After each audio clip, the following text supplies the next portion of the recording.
Bonsoir à toutes et à tous. Bienvenue pour la suite de votre spécial Japon et direction tout de suite Hiroshima, une ville rendue célèbre par la Seconde Guerre mondiale.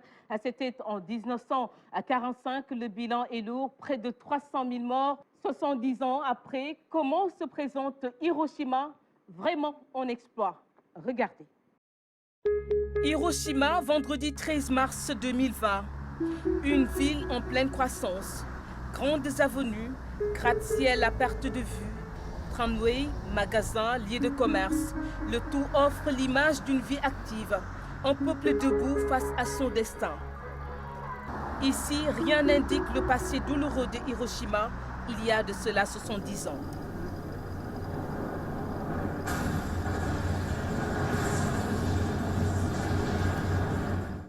C'était le 6 août 1945, à 8h15. La bombe atomique est larguée dans cette partie du monde. Le bilan est atroce. Hiroshima réduite au néant. Premier bilan, 300 000 morts. Une page sombre de l'histoire du monde que rien ne pourra jamais effacer. Le drame est encore présent dans les esprits. Moto Yoshiro, petit-fils d'un témoin, son grand-père avait 3 ans lors de la guerre. Ça a été un choc pour mon grand-père. Mon arrière-grand-père a été tué lors de la guerre et d'autres membres de ma famille. Depuis lors, il n'arrive plus à parler à cause de ce qu'il a vu et vécu. Qui l'aurait cru? Hiroshima, encore plus forte 70 ans après. Une fierté née de la douleur d'un passé inoubliable. Jamais un drame n'aura fait autant de victimes en un temps record. Un épisode difficile qui a fait naître chez les victimes un sentiment de revanche et d'espoir qui a abouti à ce résultat. L'obscurité d'hier est devenue la belle d'aujourd'hui. La belle d'aujourd'hui garde encore les stigmates de la guerre. À Hiroshima, tout est vécu et revécu au musée de la paix, où tout est mis en œuvre en signe de mémoire pour les générations futures. Jean-Pierre Faye et Sénébou Diop Sow. Hiroshima, du nom de cette ville du Japon devenue tristement célèbre depuis que le président Harry Truman, pour forcer le Japon à rendre les armes, décide un lundi 6 août 1945 de recourir à l'arme atomique. C'est ainsi qu'un lundi 6 août 1945 à 8h15, un bombardier B-29 survolant la ville largue la bombe atomique appelée Little Boy. L'engin explose au-dessus de la ville. Nous sommes ici au musée mémorial de la paix d'Hiroshima, un lieu historique où l'on a l'impression de revivre cette tragédie que l'humanité n'oubliera pas de sitôt. Construit en 1955, le musée retrace le drame de la bombe atomique larguée sur la ville en 1945. Il sensibilise les visiteurs sur la menace nucléaire dans le monde. Le message est clair. Une telle horreur ne doit plus se reproduire.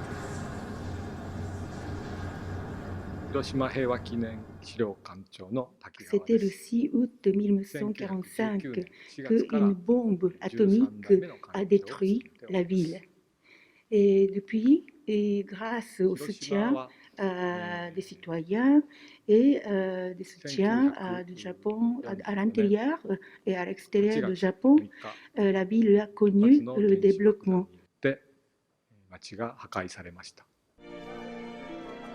Le musée mémorial de la paix d'Hiroshima renferme les souvenirs douloureux qui font froid dans le dos quand on le visite. Des images fortes, comme si on était au cœur de l'histoire. Des souvenirs poignants qui témoignent encore de la bêtise de l'homme. La plupart des objets sont ceux des victimes. Des photos et des documents témoignent de l'atrocité du drame pour que l'humanité se souvienne.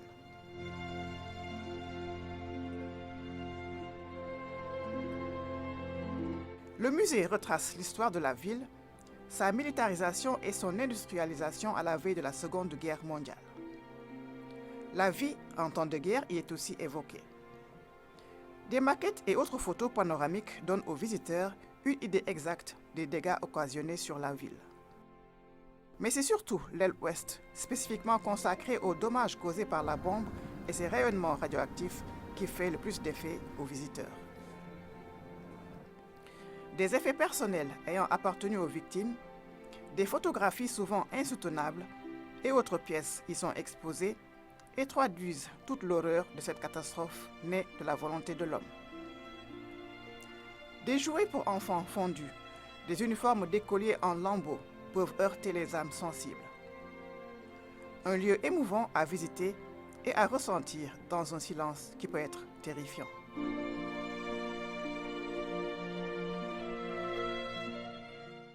Difficile d'oublier ce douloureux événement. Même les générations d'après s'en souviendront. Moto Ishiro, arrière-petit-fils d'un témoin, raconte le drame à nos équipes. Lui, c'est Moto Ishiro, un jeune lycéen japonais de 17 ans, petit-fils d'un rescapé du bombardement d'Hiroshima. Son grand-père, qui avait 3 ans à l'époque, a grandi dans une famille traumatisée par de douloureux souvenirs. Des souvenirs dont on ne parle presque jamais à la maison. C'est ce qui a poussé ce jeune lycéen à être ambassadeur itinérant pour la paix. Il lui est arrivé de parcourir le monde pour raconter l'histoire de sa ville, Hiroshima, et sensibiliser sur les méfaits de la guerre. Nous nous trouvons ici, sous le dôme, là où la bombe atomique a atterri lorsqu'elle a été larguée par les Américains un matin du 6 août 1945. À Hiroshima, il y a un cours, la classe, qu'on apprend sur la paix, et notamment dès l'école primaire. Donc on apprend sur la paix, sur la bombe atomique, etc. etc. C'est mon grand-père, c'est mon grand-père qui a été affecté par la bombe atomique. Et donc là, c'est là où j'ai commencé à apprendre, m'intéresser à l'histoire de Hiroshima et puis les armes nucléaires. Bon, c'est vrai que c'était la première fois que je me suis intéressée vraiment dans ce domaine. Et c'était le point de départ de mes activités. À la maison, on n'en parle pas tellement. Mais en fait, bien entendu, mes parents savent que mon grand-père était victime. Mais en fait, on ne parle pas à la maison. Mais là, même mes parents ne savaient pas. Alors, ce que mon grand-père a vécu, et puis complètement. Et puis quelle était l'envergure des dégâts, des catastrophes. Tout cela, on apprend à l'école, ou bien au musée pour la paix. Et comme ça, on apprend également en dehors de la famille, et puis pour les activités en la matière.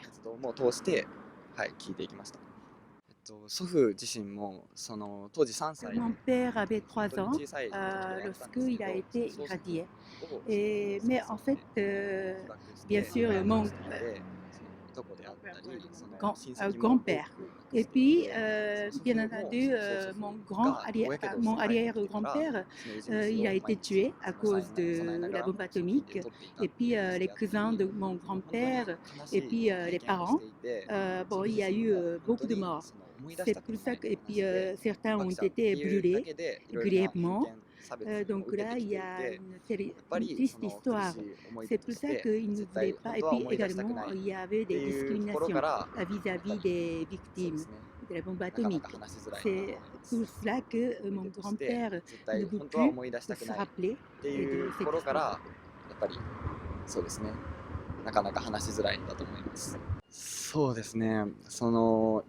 Mes parents aussi, vous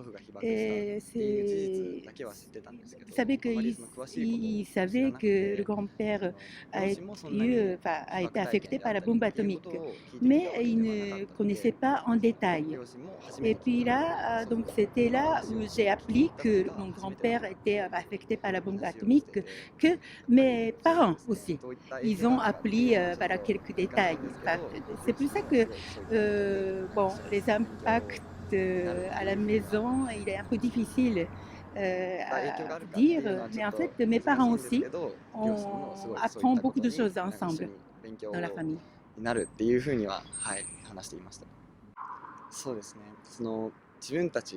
Moi-même, vraiment, on travaille, il y a le groupe qu'on travaille, donc c'est un groupe composé des lycéens. Mais en fait, chacun a une vision un peu différente. Mais en fait, bien entendu, voilà, notre objectif, c'est c'est abolition des armes nucléaires et puis la réalisation de la paix mondiale. Donc pour cela, bien sûr, on a peut-être notre vision est un peu différente, mais en fait, ce qui est commun, c'est que voilà, il faut que c'est le sourire de tout le monde. Donc ça, il faut écouter, respecter les autres pour réaliser notre objectif. C'est pour cela qu'il faut bien écouter les personnes qui ont été affectées par la bombe atomique. Vraiment, il faut les écouter. Et puis on dit que notre génération, c'est la dernière génération qu'on puisse les écouter. Et donc là, il faut transmettre leurs messages, leurs souhaits, et puis il faut bien transmettre voilà, ces activités. Un événement raconté et enseigné dans les écoles et universités, le Centre d'études étrangères de l'Université de Tokyo ne fait pas l'exception. Là également, l'Afrique fait l'objet de beaucoup de convoitises. Le directeur du centre explique son intérêt pour l'Afrique. Il nous en parle dans cet entretien. Nous recevons M. Takeyoshi Senichi. Vous êtes le directeur du Centre d'études étrangères de l'Université de Tokyo. Bonsoir. Bonsoir. D'après votre itinéraire, vous accordez beaucoup d'intérêt à l'Afrique jusqu'à lui conserver, lui consacrer justement à des études et des recherches. Qu'est-ce qui explique cet intérêt pour l'Afrique? Je voudrais parler de pourquoi je commence à m'intéresser à l'Afrique. D'abord, je suis sorti de cette université et j'ai spécialisé à ce moment-là en langue française. Donc, c'est d'abord langue française. J'ai appris, mais en même temps, je m'intéresse beaucoup des situations des pays en développement. Et au début, c'est surtout le Vietnam et le Cambodge. Je me suis intéressé. Et à ce moment-là, mon oncle, qui a travaillé dans les pays de l'Asie du Sud-Est, j'ai un oncle comme ça. Donc, je lui ai consulté quelle sorte de langue je dois étudier à l'université. Et au début, j'ai pensé à étudier la langue vietnamienne parce que je m'intéressais à pays Vietnam. Mais il m'a conseillé de, que j'étudie la langue française. Et il dit que la langue française, c'est un plus, il y a beaucoup de pays qui utilisent la langue française. Et après, quand je commence à étudier la langue française, je me suis aperçu que c'est surtout les pays africains qui utilisent la langue française. Et, et en plus, quand j'étais étudiant, j'ai passé 2 ans en pays africain, c'est la Tunisie. J'ai travaillé en Tunisie pendant 2 ans quand j'étais un étudiant. Donc c'est ça que je m'intéresse des situations en Afrique. Et comme la Tunisie est un pays de l'Afrique du Nord, c'est l'Afrique continent, tous que euh, je m'intéresse. Donc c'est depuis lors que j'ai commencé à étudier en Afrique. Par rapport au regard de ce que vous venez de dire, quelle image aujourd'hui retenez-vous du continent africain? Surtout, personnellement, j'ai habité 2 ans, 1 an et demi à Brazzaville, du Congo, à République du Congo, et puis 6 mois à Libreville, du Gabon. Et en plus, ce jour-ci, depuis au début des années 2000, euh, je visitais fréquemment, à chaque année, le pays du Grand Lac, surtout Rwanda et Burundi. Et au début, c'était la situation. Je commence à étudier la situation rurale des pays du Congo et Gabon. Et après, j'ai un peu changé mon entrée des affaires politiques, surtout la politique conflit en Afrique. Et c'est déjà depuis à peu près 3 décennies que j'ai travaillé en Afrique. Et pendant ces périodes, je pense que la situation a changé beaucoup. Et les années 90, il y avait beaucoup de grands conflits. Euh, Par exemple en Rwanda, en Somalie, en Sierra Leone, en Libéria. Et ce jour-ci, beaucoup de conflits ont diminué, sauf que les pays du Sahel. Mais surtout la nature du conflit aussi, qui a changé depuis, et si on comparait, en comparaison avec les années 90. Donc, mon impression, c'est que l'Afrique, un- c'est une région qui change beaucoup et qui change très rapide. C'est mon impression générale. Si l'on s'en tient à ce que vous venez de dire un peu sur le continent, est-ce qu'aujourd'hui l'Afrique a les moyens de sa politique de développement? Je crois que il y a certainement des éléments positifs dans le changement. Par exemple, apparemment, le nombre de grands conflits qui est qui effectue, par exemple, un changement de gouvernement ou bien euh, subversion, se sont apparemment diminués.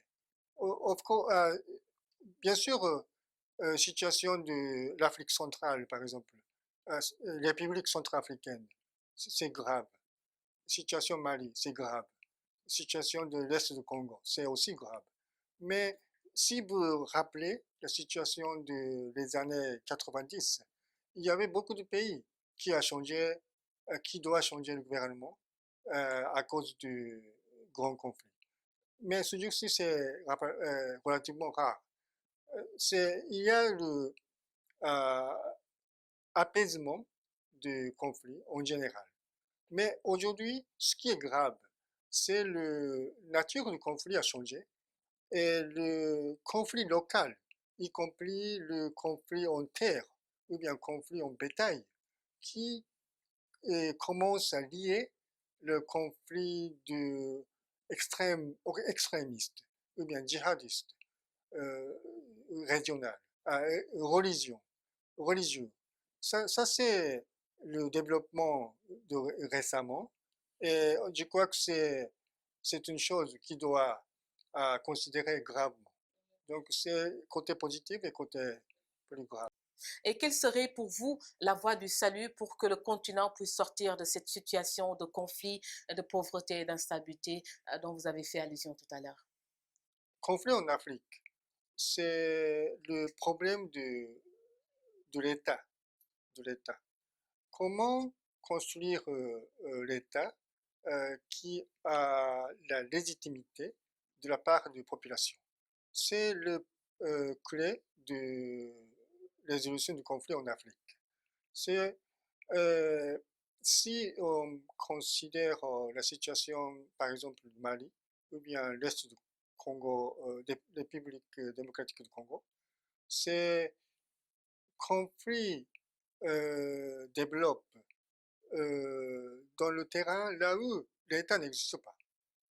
Euh, le fonction de l'État n'existe pas. C'est là conflit développe. Donc, comment on peut construire un État qui a la légitimité de la part de la population? C'est ça le clé de. Et qu'est-ce que vous proposez comme exemple, par exemple, un exemple? Euh, il y a beaucoup de moyens. C'est d'abord construction de l'État. Il y a beaucoup de volets. D'abord, volet sécurité, et puis volet de la vie de la population. Volet sécurité, ça se concerne l'institution de sécurité, y compris l'armée et de police et de justice. C'est renforcer la fonction de ces institutions, c'est inévitable et indispensable pour de construire un État viable. Mais aussi, ce qui est important, c'est l'amélioration de vie des populations. Il faut que les gens mangent, les gens vivent euh, avec, dans le bon niveau.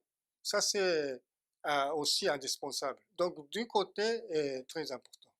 Vous avez parlé tantôt de gouvernement, de politique sociale. On peut faire allusion, n'est-ce pas, à la politique africaine aujourd'hui. Est-ce que la politique est en parfaite cohérence avec les attentes des populations africaines? Je crois que, franchement, depuis les années 90, l'Afrique l'Afrique voit beaucoup de conflits. Et ces conflits, la plupart des cas, c'est conflits internes. Ça veut dire que ce n'est pas conflit entre État et État. C'est conflit qui se développe dans l'État. Ça veut dire que l'Afrique avait le problème dans l'État, de le construire l'État. Mais c'est à part, je crois qu'on pourrait dire que c'est normal parce que construction de l'État, si vous voyez dans le monde, ça prend très longue période. Par exemple, le Japon est un pays qui a une longue histoire. Et puis, si vous voyez l'histoire du Japon, vous trouvez tout de suite que comment le Japon est un pays, il y avait beaucoup de guerres internes. Dans le XVIe siècle, au Japon, tout le Japon a été en guerre interne. Il y avait beaucoup de seigneurs qui fait la guerre entre eux. Et puis la dernière guerre interne du Japon, c'était au milieu du 19e siècle. Et tout avant l'installation de Meiji. Il y avait la grande dernière guerre interne. Et puis cette sorte d'expérience est indispensable pour le construire de l'État dans le pays normal. Mais l'Afrique, l'histoire de l'État souverain, c'est très court. Et beaucoup de pays,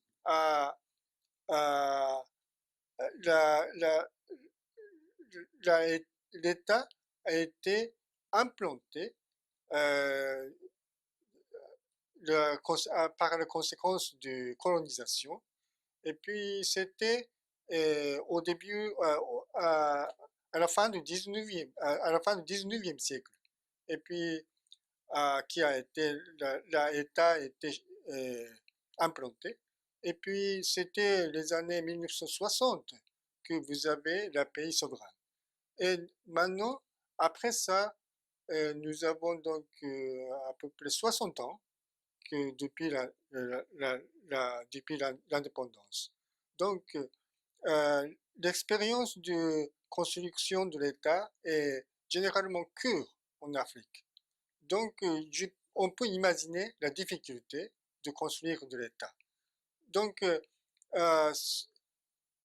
je comprends très bien que beaucoup de pays d'Afrique face à la difficulté d'avoir l'État qui fonctionne. Mais à part ça, j'apprécie aussi les efforts et l'efficacité que beaucoup de pays africains euh, euh, qu'on peut observer aujourd'hui. Parce que apparemment, il y avait l'expérience de l'État est cure, mais pas tous les pays africains est en guerre. C'est seulement une partie qui est en guerre. Ça veut dire que la plupart des pays africains a réussi à éviter d'avoir le conflit interne. Donc c'est la connaissance et, et la capacité des Africains qui peut euh, qui pourrait éviter cette sorte de situation euh, en guerre.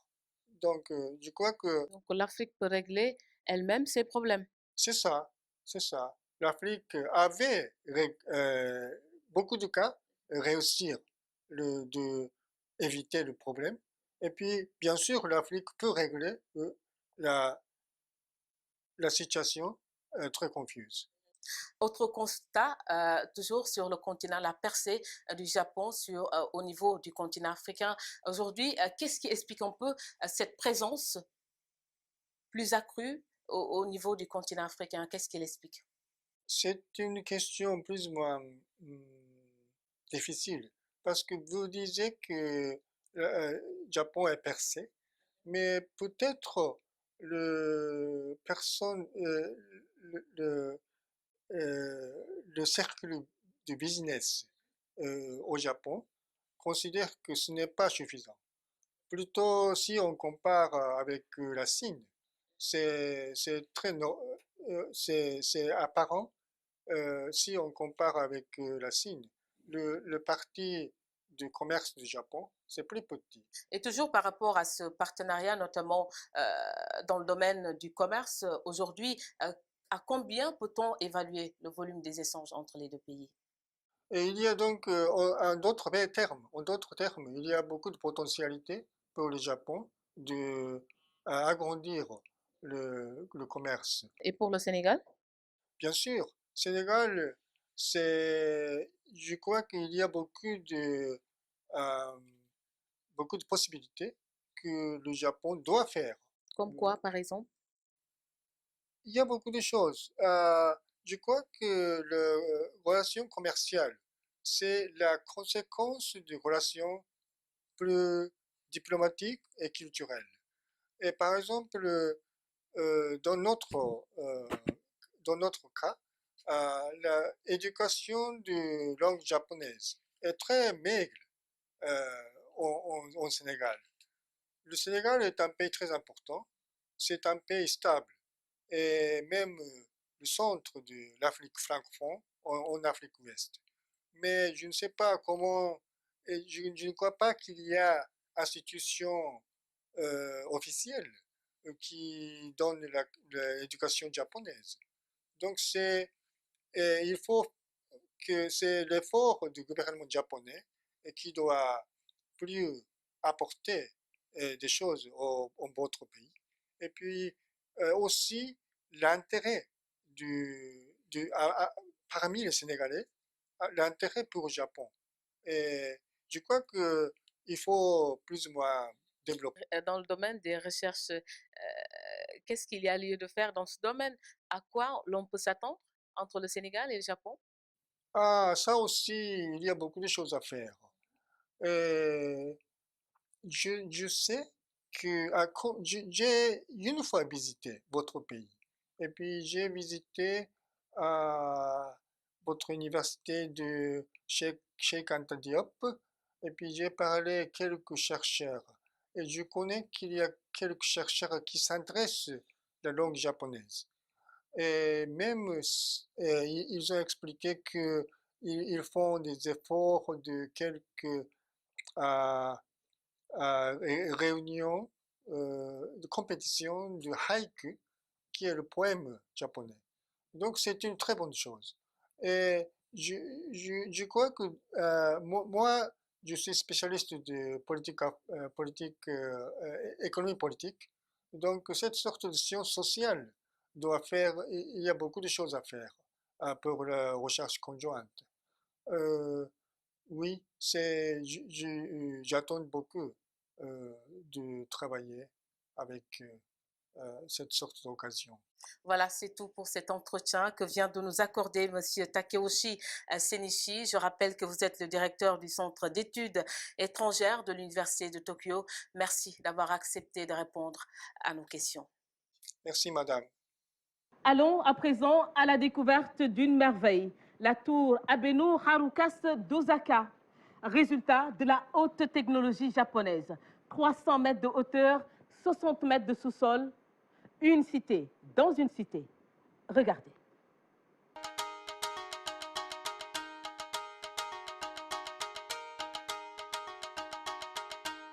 Nous sommes devant la tour Ebeno Harukas d'Osaka, la plus haute tour du Japon, un bâtiment intelligent de 60 étages capable de faire face aux aléas climatiques. Du haut de ses 300 mètres, elle surplombe majestueusement la ville d'Osaka. La tour Abeno Harukas incarne la haute technologie japonaise et répond ainsi tout d'abord à une question de sécurité. Ce bâtiment dispose des dispositifs pour lutter contre le séisme. Et notamment, c'est les structures même qui absorbent la secousse. Et donc là, bien entendu, il y a ce type de mesures qui sont prises. Également, dans le bâtiment, il y a une sorte de pilier qui absorbe les secousses, une sorte d'amortisseur. Un bâtiment moderne de dernière génération, fruit d'un résultat de 2 ans d'études et 4 ans de travaux. Le bâtiment a été inauguré le 7 mars 2014. En fait, le projet de ce bâtiment a commencé lors de la construction d'un grand magasin. Autrefois, il y avait un grand magasin qui date de 1925. Et donc, à cause de vétusté, il fallait opter soit pour le renforcement des bâtiments, ou bien il fallait le construire. Presque une ville dans une ville, tout y est pour offrir aux visiteurs tout ce dont ils ont besoin sans se déplacer. Harukas signifie rendre le cœur des gens heureux. Donc là, il y a observatoire, musée, l'hôtel. Donc à travers ces installations, les gens deviennent heureux.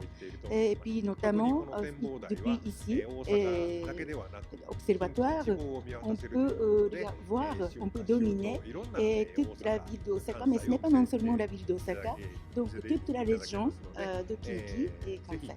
Et donc là, vous pouvez admirer un peu l'évolution des saisons. Et pour faire fonctionner l'immeuble et répondre à la demande des clients, là aussi, un dispositif est mis en place. En fait, ici, il y a à peu près 3000 personnes qui travaillent dans ce bâtiment. Chaque année, nous recevons 42 millions et 6 visiteurs. La tour Abeno Harukas d'Osaka, une merveille, un joyau, un endroit à découvrir absolument de passage au Japon. Une tour similaire, pourquoi pas au Sénégal. Rien n'est impossible avec la coopération sénégalo-japonaise déjà au beau fixe et beaucoup de projets en perspective, rassure l'ambassadeur du Japon à Dakar. On l'écoute. Notre partenariat entre le Japon et le Sénégal est parfait, plus que parfait. C'est-à-dire que notre domaine de collaboration se diversifie beaucoup. Donc des infrastructures, santé, éducation, sport, donc presque tous les domaines. Donc c'est un des modèles de partenariat entre le Japon avec l'Afrique. Donc après Tokyo, c'est Dakar qui va accueillir les prochains JOJ Dakar 2022. À ce niveau, comment se passe la collaboration pour la réussite de cet événement? D'abord, félicitations pour le Sénégal d'accueillir les Jeux olympiques de la jeunesse pour la première fois en Afrique. Je félicite beaucoup. Donc le Japon, en tant que pays d'hôte pour les Jeux olympiques de Tokyo, donc on va bien collaborer avec le Sénégal pour le succès de la réalisation de la Olympiques de la jeunesse également. Parce que déjà deux comités des Olympiques japonais et sénégalais, ils se sont mis d'accord pour bien avancer cet partenariat. Donc nous aussi, on devrait bien suivre de près pour accompagner cette collaboration. C'était l'événement sportif attendu de l'année. Les Jeux olympiques de Tokyo 2020, finalement repoussés à 2021 à cause de la pandémie du coronavirus. Déjà, en mars 2020, tout était déjà fin prêt pour accueillir l'événement. Tout juste derrière moi, le stade olympique de Tokyo, l'établissement sportif s'apprête à accueillir les prochains JO de Tokyo. Des images du stade national olympique de Tokyo tournées en mars 2020.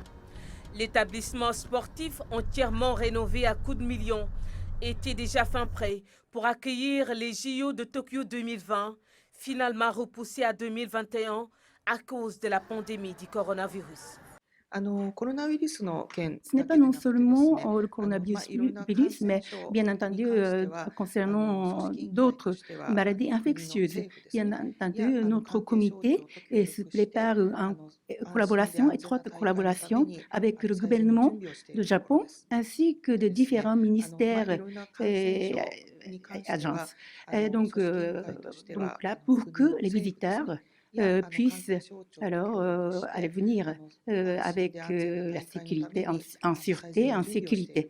Et donc nous faisons notre mieux pour que les gens qui viennent puissent apprécier les Jeux olympiques. À plus d'un an de ce grand rendez-vous sportif, le parc olympique était déjà au complet. La place de la flamme déjà érigée, les deux mascottes, Mirai Toa et Sowaiti déjà dévoilées. Rien ne semblait arrêter le Japon pour réussir le pari de l'organisation. On a fait jusqu'à maintenant beaucoup pour préparer les Jeux olympiques de Tokyo. Alors par exemple le nouveau stade pour les Jeux olympiques est déjà prêt pour accueillir les athlètes. Donc notre comité d'accueil, le comité pour les Jeux olympiques, font tout pour bien réaliser les Jeux olympiques à Tokyo. Le report des Jeux olympiques de Tokyo à l'année prochaine devrait être bénéfique pour le pays du soleil levant. Une longueur d'avance pour répondre aux nombreuses attentes des visiteurs. Du 23 juillet au 8 août 2021, le Japon deviendra le théâtre du plus grand spectacle sportif du monde. Plus de 15 000 athlètes olympiques et paralympiques sont attendus dans 43 sites déjà répertoriés. Ainsi, le Japon accueillera à nouveau les Jeux olympiques et paralympiques plus d'un demi-siècle après les Jeux de 1964.